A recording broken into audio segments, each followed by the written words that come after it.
Ladies and gentlemen, let the madness begin. Welcome to a special edition episode of The Sports Advocate. I am Fantasy News Advocate and Benzie County Record Pages sports reporter Mitch Vosburg.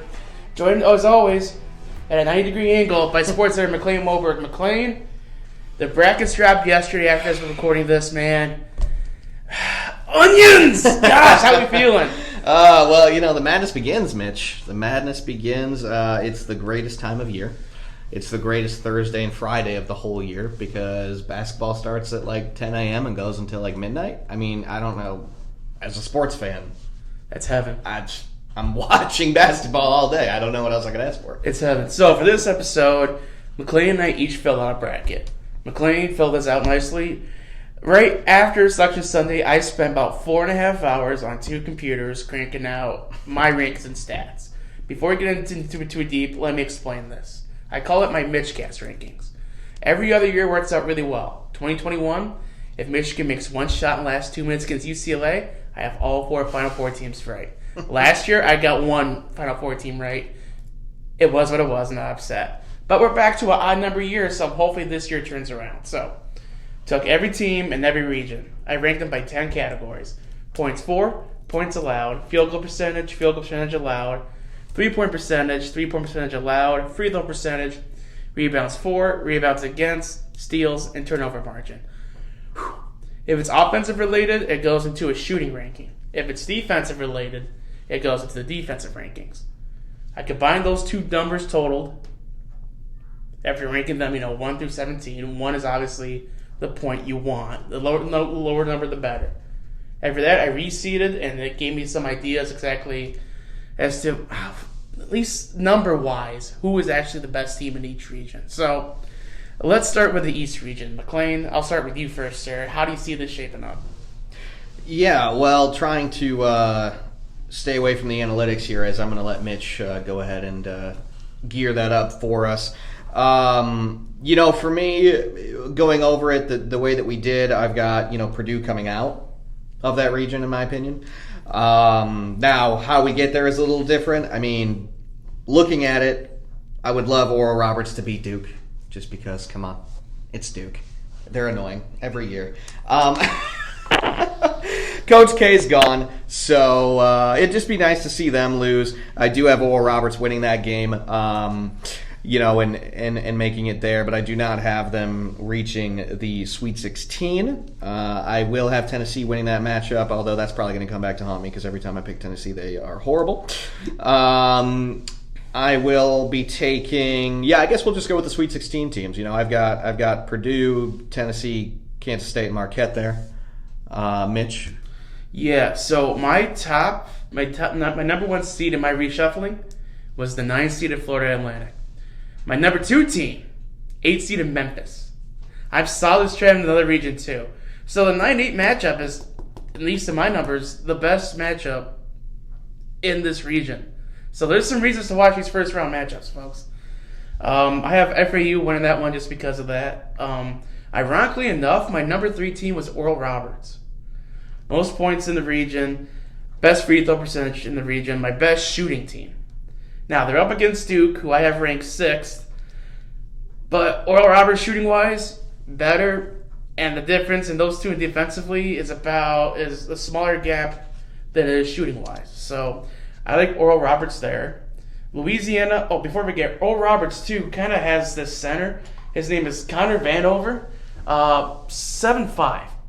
So, if you see a potential Sweet 16 matchup with Purdue to match up with Zach Edey, hey, there you go. And also, Oral Roberts has won 17 straight going this tournament. They're kind of hot, right? You would think? Off of that. You would think. Another episode I like, I love Louisiana over Tennessee. Louisiana, the Rajon Cajun. Love saying that. Won 6 out of the last 7. They're my 5th seeded team. Offensively, dynamite. Against Tennessee, that has lost 6 of the last 10. Did not look the greatest in the SEC tournament. And offensively is not up to par, although Tennessee is my best defensive team in this region. So, because Louisiana is a hotter team and because I love chaos, I took the Raging Cajun here. So my Sweet 16 was Purdue against Oral Roberts. Then the other side, I had Kentucky against Marquette. Although watch Michigan State maybe could do something that they can figure out things defensively, but you and I aren't banking on that at this point. No, I skipped over talking about them for a reason. Yeah. And I'm also not high on Marquette. They're my number 10 team in this region, but offensively they're pretty good. So I have Purdue beating Kentucky going to the Final Four. Okay. So, yeah. Now we move on to the West region, which, according to my numbers, is actually really, really tame. Believe it or not. Except for one matchup I'm really excited about. Mr. Moberg, I'll give you the floor first. Yeah, where I'm going to start here is Arkansas and Illinois.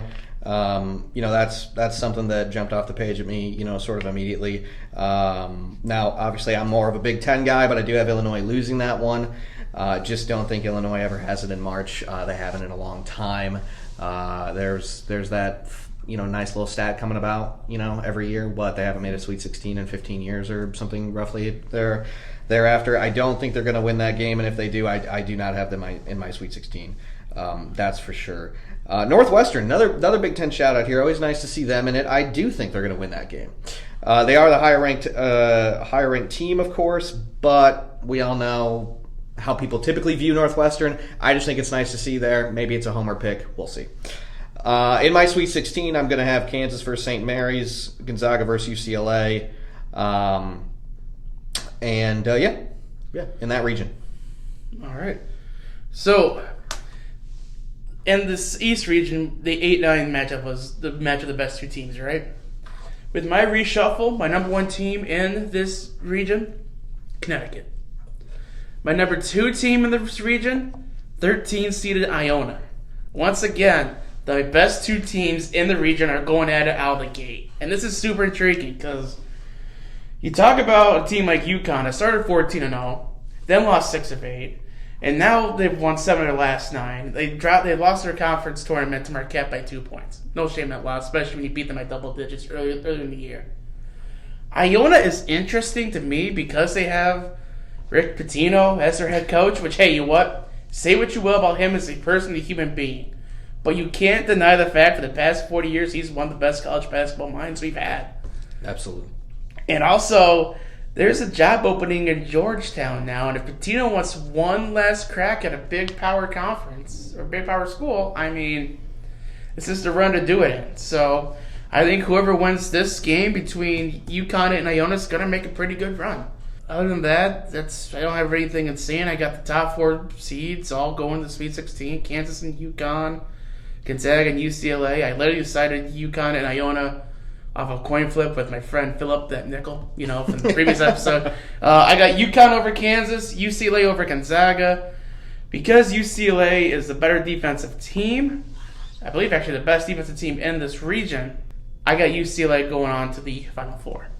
I have Kansas moving on to the Final Four as well, and Purdue in the last region. If I did not say that, yeah. My only problem with Kansas, they're number 1 seed, but me they're sitting 7th. Defensively, I'm not the biggest fan of them, so that's kind of where I'm right with Kansas. Although it's kind of hard in this to when you have Kansas, Connecticut, Gonzaga, and UCLA potentially, you got 3 blue bloods and the one that's starting to become one. It's kind of hard not to go a certain way. So, moving on now to the Midwest region. Mr. Moberg, I'll give you the floor first. Yeah, man. I've really been interested in these 8-9 games and these 7-10 games. Again, kind of starting here with the 8-9. You've got Iowa and Auburn. I think that's going to be an intriguing matchup. I don't think Iowa gets past Auburn, but they will if they get as hot as they did against Michigan State when they scored 1,000,000 points in 40 seconds. Moving on down, you've got the 7-10 here, A&M versus Penn State, obviously kind of sticking to the Big Ten here. I do have Penn State winning that. I think that they'll be able to move on from that, but we'll ultimately see. Obviously you've got the obvious ones here. In my Sweet 16 coming out of the Midwest here, I've got Houston, Miami, Xavier, Texas, Houston and Texas moving on in those matchups, and then Houston reaching the Final Four. So this Midwest region is really interesting because there are 2 upsets in here that I love. I love it more than steaks and root beer floats, which for those who know me really well, that's pretty high on my list of foods. So here's where I like Drake. in my reseedings, they're my number 2 team. Also, the second best shooting team in here. They're up against Miami, which the 5 seed, they rank dead last in my pool. I don't understand how Miami drew this, especially when the best category they rank 11th in steals. That's their highest. Points for 16th. Points allowed 15th. Field goal percentage 16th. Field goals percentage allowed 15th. 3-point percentage 16th. 3-point percentage allowed 17th at last. Free throw percentage 12th. Rebounds for 12th. Rebounds allowed 13th. Turnover margin 13th. You're also talking about a Drake team that's won 13 of the last 14 games. 2 of those in double overtime. And they have a win over Mississippi State, who's got a playing game against Pittsburgh. I love Drake here. I have Drake going to the Sweet 16 because also in that little cluster, you have Indiana and Kent State. And before I get to ramble, a little PSA, Kent is not a state, okay? I don't get these MAC schools and Kent State and all that stuff. It's weird. Kent State is 10-1. It's won 10 of the last 11 games. Only loss was in Muncie to, again, Ball State, which, again, Ball's not a state. I don't get it. Still, I digress. Indiana, what I've seen, it's hit or miss. Kent State's my 3rd highest rated team in here. Indiana overseeded by 4. I got them at number 8. So I like the 12-13 matchup in the round of 32 between Drake and Kent State. I got Drake going on. Besides that, I like Auburn over Iowa because I think Iowa can play defense, which I think if you watch enough, yeah, it's a pretty fair assessment. I like A&M over Penn State. I think A&M's got a really good squad, and I love Penn State's going to keep it close. If I'm a betting man, I'm taking the points with Penn State in that. Texas and Colgate, if there's 1-2 seed that could slip up, it's Texas. Because Colgate, the past few years, have been just absolutely dynamite, especially offensive end, move the ball really fast. But with my rankings, I have Texas at 4, Colgate at 7. Texas is not that far of a drop, even though I don't have to go very far. So my Sweet 16, Houston beats Drake. Poor Josh gets left out in the cold. Then I have Xavier over Texas. Houston beats Xavier. Houston going on the Final Four to face UCLA. Which brings us now to the South region. Yeah, Mitch let me know before we started recording that this was sort of the region to watch out for. It's a difficult region. I tell you what, reading through it, it's very difficult. Not going to bore anybody else with sort of what I have to say. I'm just going to say, the biggest upset I have coming out of here is I think Virginia will lose. I think they have a tendency to do that early. I think Virginia is sort of like a suspect boxer, so to speak. You can catch him early, but if he gets past the first couple of rounds, if they withstand that early blow, obviously I think that they could probably win this. But I just think Virginia is sort of that team year in and year out where they do have a tendency to kind of maybe be able to get hit early and they don't generally recover. So I've got Furman there, and then coming out of that region, in terms of the Sweet 16, I've got Bama, San Diego State, Creighton, and Zona, and I'm going to have Bama entering the Final Four in that one. So McLain alluded to it. There's one region every year when I do this research that gets really wonky. McLain, I want you to guess. Of the 17 teams in the South region, guess which team was ranked number 1 in my reworking? Oh, man. Utah State. No. Texas A&M Corpus Christi was number 1. Oh! Now, do I believe A&M Corpus Christi is going to make a run? Hell no. However, what this tells me is that I get this every year out of this one region. So the South region this year is what I call my doomsday region, which means this is going to be the region that throws everybody off. It's the region that's going to make people crumple up their brackets, tear to shreds, maybe even set on fire if you're crazy enough, like I can be sometimes. Anyway, however, Arizona State's the 2 seed is number 2 in there, so they're like right sitting the money. So I have Arizona going to the Final Four in this one. However, I'm also with McLain and Furman beating Virginia. I think Virginia, for those Big Ten fans, it's very much like Wisconsin in the 2000s to 2010s.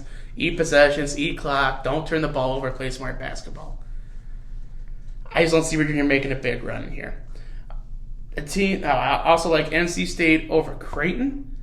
It's pretty even matchup, although Creeps the 6th seed, they're ranked 7th. NC State's the 11th seed, ranked 8th in my things.